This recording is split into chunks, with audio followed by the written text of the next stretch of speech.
চিতল মাছের মুইঠা একটি জনপ্রিয় বাঙালি ঘরোয়া পদ, যা স্বাদে ও গন্ধে একদম আলাদা। এই মাছের মুইঠা খেলে ইলিশ রুই সব ভুলে যাবে। আজ বানাচ্ছি আসল বাঙালির রাজকীয় পদ চিতল মাছের মুইঠা।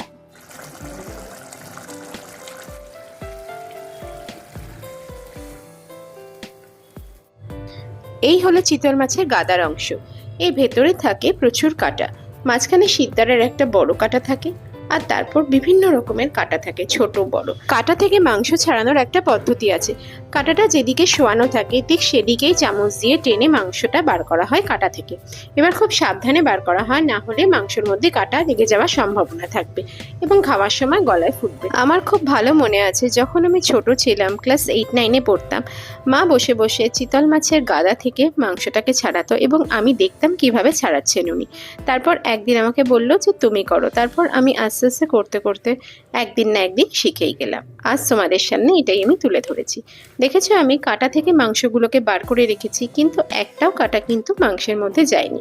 এবার এর মধ্যে দিয়ে দিয়েছি 2-3 চামচ পেঁয়াজ বাটা, আদা রসুন বাটা, কাশ্মীরি লঙ্কার গুঁড়ো, হলুদ গুঁড়ো, স্বাদ মতো নুন এবং সামান্য গরম মশলার গুঁড়ো দিয়ে সবকিছু একসাথে খুব ভালো মতো আমি ম্যারিনেট করে নিয়েছি।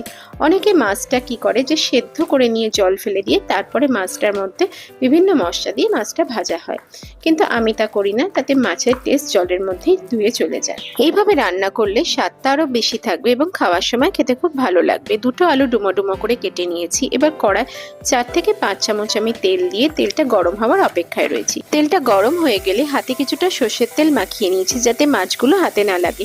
এবার ছোট ছোট বলের আকারে শেপ করে আমি আঁচটা কম রেখে এক একটা মুইঠা আমি তেলের মধ্যে দিয়ে দিয়েছি এবং 4-5 মিনিটের জন্য কম আঁচে এক একটা পিঠ হতে দিয়েছি। একটা পিঠ হয়ে গেলে অপর পিঠটা উল্টে দিয়ে আমি 4-5 মিনিটের জন্য অপর পিঠটাও একই রকমভাবে আমি ভেজে নেব। 2টো পিঠই লাল লাল করে ভাজা হয়ে গেলে আমি বড়াগুলোকে তুলে নেব। এভাবে ব্যাচ ওয়াইজ আমি বড়াগুলোকে একে একে সব ভেজে নেব এবং লাল লাল করে ভেজে আমি তুলে রেখে দেবো।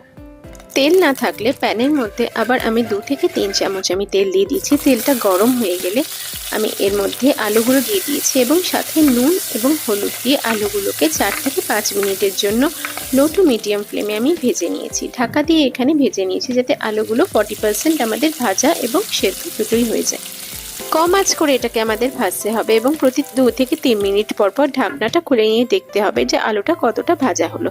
আলুটা মোটামুটি লাল লাল করে ভাজা হয়ে গেলে এবং 60-70% কুকড হয়ে গেলে আলুগুলোকে আমি তুলে অন্য একটা প্লেটের মধ্যে রেখে দেবো। আলুগুলোকে তুলে নেওয়ার পর এবার এই একই তেলের মধ্যে আমি 3 চামচ পেঁয়াজ বাটা দিয়ে নিয়েছি। এবার কম আছে এটাকে 5-7 মিনিটের জন্য আমি রান্না করে নেব, যাতে এর মধ্যে থেকে কাঁচা গন্ধটা কিছুটা দূর হয়ে যায়। 5-7 মিনিট কম আছে রান্না করার পর দেখবে এর কালারটা কিছুটা চেঞ্জ হয়ে যাচ্ছে। তখন 1-2 চামচ আমি আদা রসুন বাটা দিয়ে আবার এটাকে 5-7 মিনিট কম আছে এটা রান্না করে নেব। এর কালারটা চেঞ্জ হয়ে গেলে এবং আস্তে আস্তে যেই দেখবে অল্প অল্প তেল বেরোতে আরম্ভ করে দিচ্ছে, তখন এর মধ্যে একটা টমেটো আমি কুচিয়ে রেখেছিলাম সেটা দিয়ে দেবো এবং কম আছে নেড়ে চেড়ে নেব এবং এর মধ্যে দিয়ে দেবো স্বাদ মতো নুন, হলুদ গুঁড়ো, কাশ্মীরি লঙ্কার গুঁড়ো, জিরের গুঁড়ো, ধনের গুঁড়ো এবং সামান্য চিনি দিয়ে আবার ভালো মতো সবকিছু একসাথে নেড়ে চেড়ে নেবো। মশলাটা 5-7 মিনিটের জন্য আমি কম আছে নেড়ে চেড়ে প্রথমে কষিয়ে নেব। তারপর টমেটোগুলো যাতে গলে যায় সেজন্য ঢাকনাটা দিয়ে দেব এবং আরও 5-7 মিনিটের জন্য কম আছে এটা হতে দেব। 5-7 মিনিট পর ঢাকনাটা খুলে নেব। তোমরা দেখতে পাচ্ছ টমেটোটা একদমই গলে গেছে। এবার টমেটোটা মশলাটার সাথে ভালো মতো আমি মিশিয়ে নেব এবং কম আছে আবার এটা নাড়তে শুরু করে দেবো।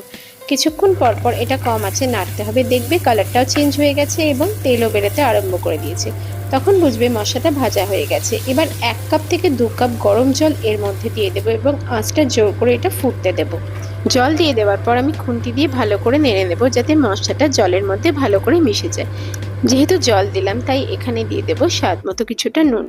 তারপরে দিয়ে দেবো একে একে ভেজে রাখা আলু এবং চিতল মাছের বড়াগুলো। এবার ভালো মতো একসাথে নেড়ে চেড়ে নিয়ে ঢাকা দিয়ে আঁচটা একদম কম করে আমি 10-15 মিনিটের জন্য হতে দেবো। 10-15 মিনিটের পর ঢাকনাটা খুললে তোমরা দেখবে যে চিতল মাছের বড়াগুলোর মধ্যে ঝোল ঢুকে গেছে এবং ঝোলের কালারটাও চেঞ্জ হয়ে গেছে। আমাদের অলরেডি 80% এখানে চিতল মাছের মুইঠা রেডি হয়ে গেছে। এই স্টেজে আমি দিয়ে দেবো সামান্য গরম মশলার গুঁড়ো এবং দিয়ে দেবো 1 চামচ ঘি। আমাদের চিতল মাছের মুইঠা কিন্তু অলরেডি রেডি হয়ে গেছে। আর 5-7 মিনিট কম আছে ফোটালেই রেডি হয়ে যাবে চিতল মাছের মুইঠা। গরম ভাত আর চিতল মাছের মুইঠা ভাবতেই জিভে জল এসে যায়। বিশেষ দিন হোক বা সাধারণ দুপুর, এই পদটা মানে ভাতের সঙ্গে পারফেক্ট কম্বিনেশন। আমার বাড়িতে কিন্তু এই পদটা হলে সবার খুব তাড়াতাড়ি খিদে পেয়ে যায় এবং ভাতের সাথে একদমই জমে যায় এই পদটা। একবার এটা ট্রাই করার অনুরোধ রইল, আর কমেন্টে আমাকে জানিও কিরম হলো তোমাদের বানানো চিতল মুইঠা। রেসিপিটা ভালো লাগলে লাইক করো, শেয়ার করো, আর এমন আরো ঐতিহ্যবাহী বাঙালি রান্নার জন্য আমার চ্যানেলটা কিন্তু সাবস্ক্রাইব করতে ভুলো না। দেখা হবে আবার পরের ভিডিওতে নতুন কোনো জম্পেশ পদ নিয়ে। সবাই ভালো থাকো, সুস্থ থাকো, ধন্যবাদ।